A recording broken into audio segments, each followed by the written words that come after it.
Capcut Shake Effect Tutorial. That you never had.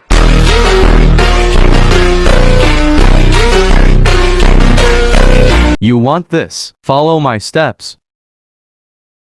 First you have .to put shake effect.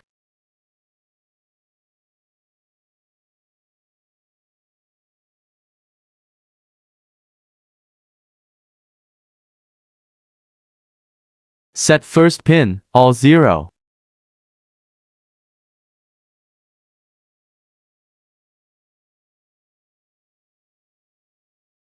Last pin also, all 0.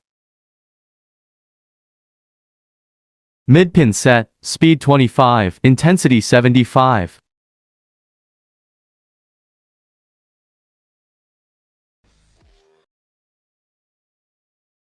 Dupe for or 5 times.